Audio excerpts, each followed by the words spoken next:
All right, well, President Trump set to meet with GOP lawmakers on the budget resolution. This coming after Senate Republicans split from the House over plans to hold off on tax cuts until a budget reconciliation package is sorted. For more, we bring in Jonathan Davidson, the former chief of staff at the Department of Homeland Security, also former assistant secretary of the Treasury for Legislative Affairs under President Biden. It's great to have you. So help us sort through some of the headlines coming out from the White House. Obviously, there's discord even within the Republican Party. That when you look broadly speaking, obviously a lot of pushback when it comes to the left. How do you see this escalating and I guess the next couple of weeks playing out in regards to this? Thank you. It's nice to be with you. And it is hard to keep one's eye on the ball in this environment. But I think you're right to focus on the reconciliation packages and some of the discord there. I think we'll see some more later this morning. The House Republicans are meeting with the president in the White House to go over their version of what they envision to be a reconciliation package in the long run here. Their preference has been stated as a singular bill that would include the tax cuts and everything else. The Senate Republicans have described their their interest in doing a shorter term, smaller package, breaking that off of the bigger bill and then doing a larger tax package later in the year.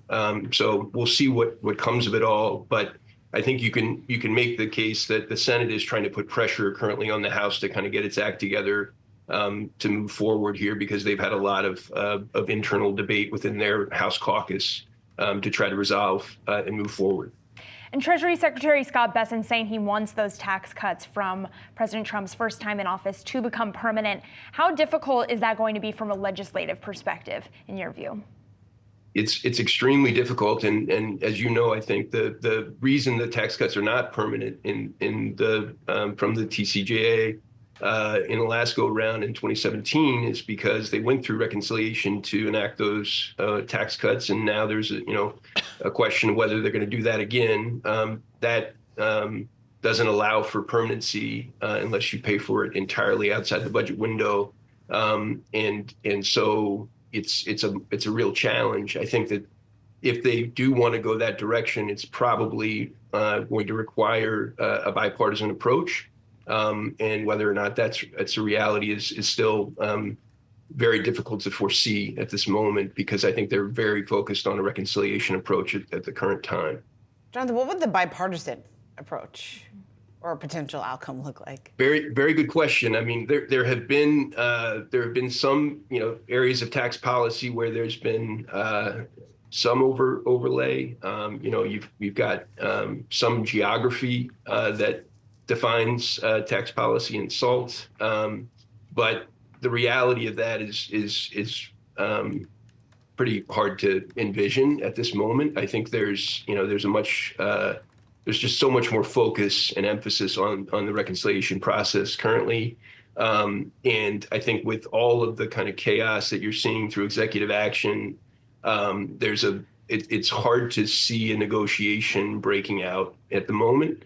I do think that, if Treasury Secretary Benson really wants to get what he suggests would be the most important thing for the markets for stability, maybe there could be some quiet discussions going on to see what behind the scenes could be accomplished for a permanent tax deal. I think the corporate rate is going to be, a very hard sell to anybody on the Democratic side at this point. Mm-hmm. And Jonathan, I want to switch gears a bit because you were former chief of staff at the Department of Homeland Security. So we want to talk both immigration with you and also some national security challenges. Starting there, I spent some time at the department last fall, and it was very clear to me how focused folks are at the Department of Homeland Security on the fentanyl challenges. Given your experience with DHS, how effective do you think tariffs are as a tool to fight the challenges related to fentanyl coming into the U.S.? It's a really good question. I think it's a powerful tool for a lot of reasons, for a lot of purposes. I don't think that the current interaction and engagement between Canada and Mexico in terms of the threatened tariffs, the kind of 30-day pause that we're in now, and the subsequent National Guard posting at the border on either side of the border is necessarily going to have a dramatic impact on fentanyl. Fentanyl is not as much of a threat from the northern border as it is from the south. Mexico, has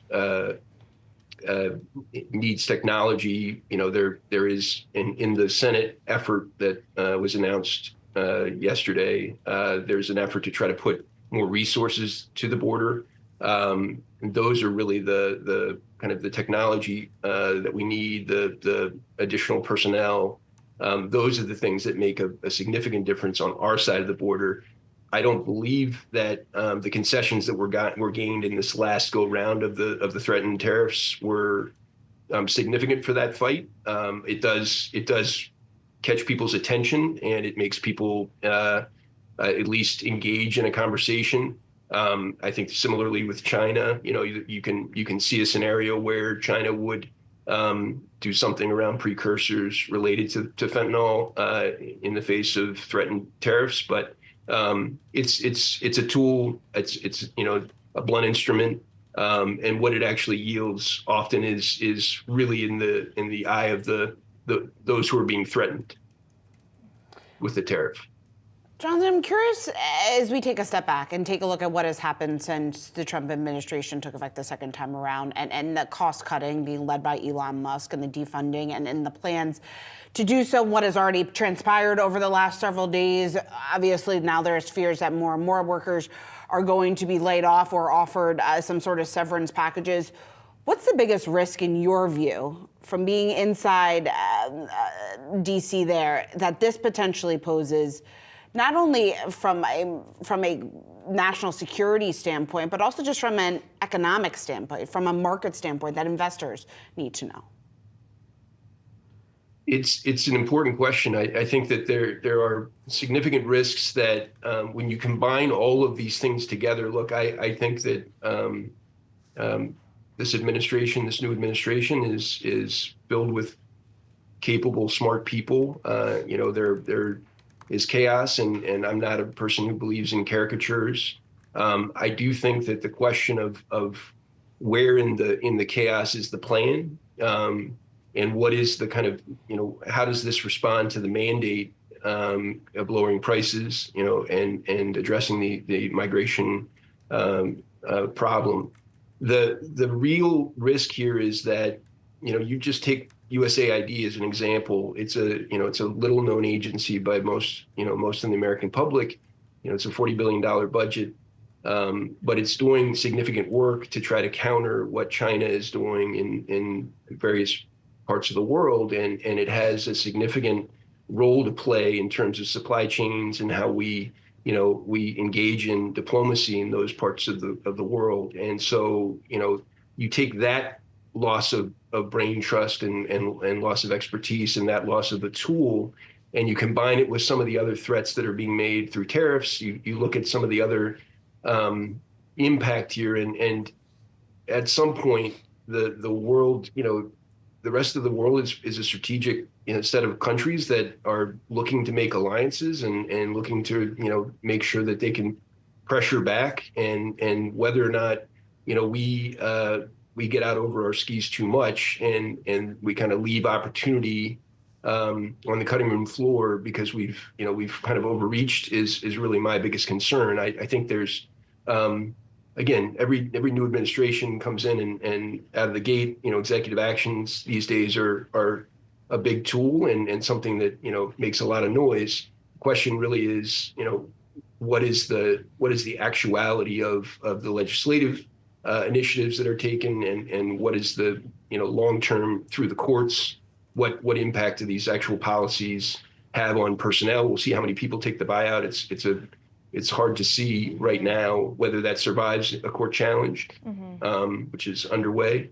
But it's really the overreach that I worry about. All right, Jonathan, we got to leave it there. Thanks so much for joining us. Appreciate it.